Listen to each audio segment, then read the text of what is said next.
É o momento em que todos nós, em uma única voz, declaramos em alto e bom som: Maranata, ora vem, Senhor Jesus. E estamos nos alegrando porque sabemos que a cada dia que está se passando, estamos vendo diante dos nossos olhos as evidências claras da brevidade da volta de Jesus, da implantação do governo do anticristo. E nós sabemos que nós, como igreja, não temos que temer a nada. Por quê? Porque nosso Jesus está no controle de toda a situação. Tem pessoas que ficam apreensivas com as questões escatológicas, com o Apocalipse, com o que está para acontecer, como se fossem acontecimentos que fogem ao controle de Deus. Uma coisa que nós precisamos guardar na nossa mente, no nosso coração, é que ali no livro de Apocalipse, nós temos ali um momento em que começa a desencadear os acontecimentos catastróficos e trágicos contra essa terra, contra a humanidade. E nós sabemos que o começo de tudo aquilo ali se dá a partir da abertura do primeiro selo. E você já parou para refletir? Quem abre o primeiro selo? Quem tem o poder de abrir e desatar os 7 selos daquele livro que estava selado por dentro e por fora?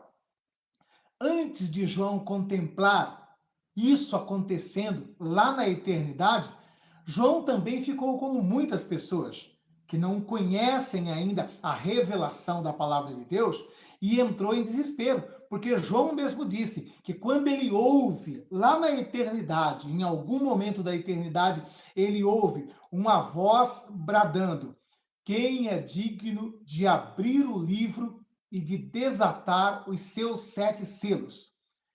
E João, ele começa a olhar aquele cenário e ele começa a ficar apreensivo, porque não havia ninguém que se apresentasse como digno para abrir o livro e desatar os seus 7 selos. E João começa a entrar em pânico. João começa a entrar em desespero. Mas João começa a entrar em pânico e em desespero porque ele não tinha ainda a plenitude da revelação. Ele estava vendo o acontecimento naquele ato. Ele entra em desespero porque João, como um judeu, entendia o significado e o simbolismo daquele livro selado por dentro e por fora.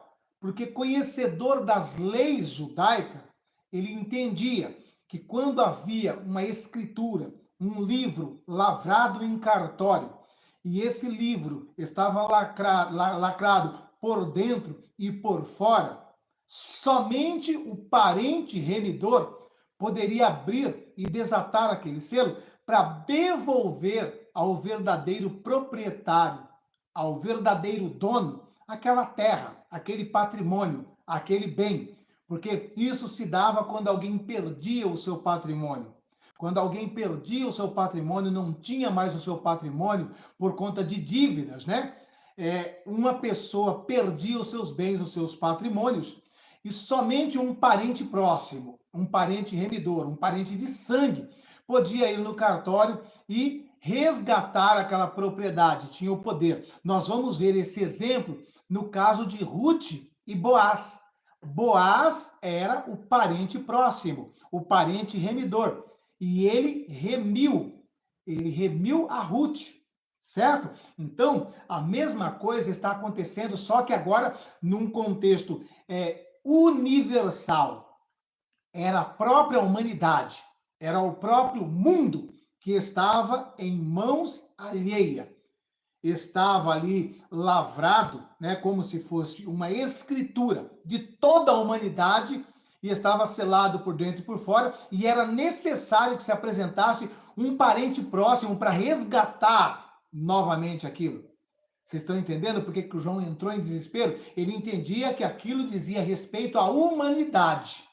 Aquele livro dizia respeito à humanidade. E ele entendia que a humanidade não estava na mão do verdadeiro dono, porque estava com a escritura lacrada, e selada por dentro e por fora, e entendedor da lei judaica, ele sabia que era necessário se apresentar um parente próximo do ser humano, como remidor, resgatador do ser humano. E ele entra em desespero porque não se apresentava ninguém, não aparecia ninguém. E ele dizia no seu coração, né? A humanidade está perdida. A humanidade não tem redenção. O que vai ser de nós agora? E ele entra em pânico, ele entra em desespero. Porque ele olha ali nos céus, ele vê anjos, arcanjos, querubins, serafins, anjos poderosos, anjos de alta patente, até mesmo o arcanjo Miguel. E ele olha para toda aquela hierarquia angelical e ninguém se manifestava dizendo: eu posso resolver o problema da humanidade, eu posso resgatar, eu posso proporcionar a remissão, o resgate da humanidade. Então é por isso que ele entra em desespero. E quando ele está em desespero e chorando e em pranto, ele ouve a voz que também lhe diz, trazendo uma palavra de consolo: João, não chores mais. João, não entre em desespero.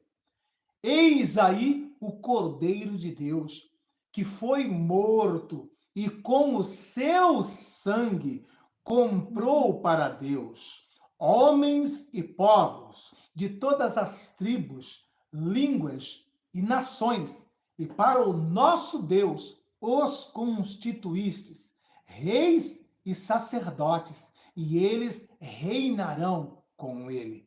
E João então alegra o seu coração. E quem era esse cordeiro? Era o próprio Jesus. E a partir desse instante, então, Jesus toma as rédeas. Por quê? Ele, ao descer nas partes mais profundas da terra, nos 3 dias em que ele foi morto, em que ele esteve morto, ele desceu nas partes mais profundas, e ali nas partes mais profundas, ele tomou das mãos de Satanás a chave do inferno e a chave da morte. Também pisou na cabeça da serpente, e num brado de vitória, ele declara ali: todo o poder me é dado nos céus e na terra. E aí então vem aquele questionamento, né? Ó morte, onde está o teu aguilhão? Jesus ressuscitou. Oh, glória a Deus! E esse mesmo cordeiro que pisou a cabeça da serpente, que tomou a chave do inferno, que tomou a chave da morte e deu esse brado dizendo: todo o poder me é dado nos céus e na terra. Esse mesmo cordeiro é apresentado para João naquele cenário tenebroso em que João já estava chorando, desesperado. E ele é informado, é ele que vai tomar o controle, que vai tomar as rédeas e que vai fazer todos os acontecimentos até os últimos dias da humanidade na face da terra. E conforme nós podemos ler ali em Apocalipse, esse mesmo cordeiro, então, começa a desatar o primeiro, o segundo, o terceiro, o quarto, o quinto, o sexto, o sétimo selo, e depois vem trombetas, e depois vem taças, e por aí vai.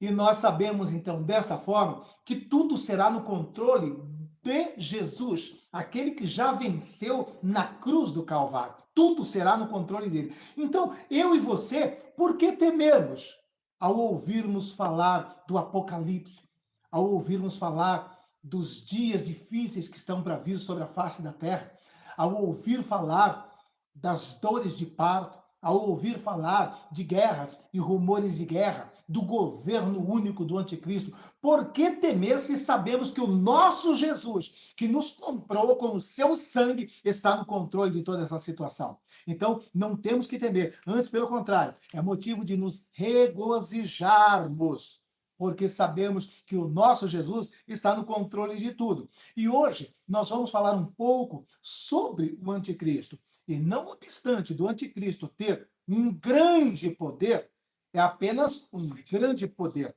não é todo o poder. Ele tem um grande poder. E esse grande poder não vai superar o poder do nosso Senhor e Salvador Jesus Cristo. Ele está no controle de toda a situação. Por isso que nós levantamos a nossa cabeça, alegramos o nosso coração, entendendo que o dia da nossa redenção está próximo. É só um poucochinho de tempo, como diz a palavra de Deus. E o que há de vir, virá, não tardará. Não temos o que temer. Amém? Então vamos falar hoje um pouco sobre o anticristo, né? Trazer alguns detalhes e aspectos desse governo nefasto que está muito próximo de, com a permissão de Jesus, entrar em cena para governar. E vamos também mostrar dentro da palavra que nós, pré-tribulacionistas, temos um motivo para não entrar em desespero também, porque sabemos também que até que se prove o contrário, de acordo com as páginas da Sagrada Escritura, nós como igreja, com o poder do Espírito Santo que atua nessa terra através de nós, somos o agente que o resiste, que o detém. Amém?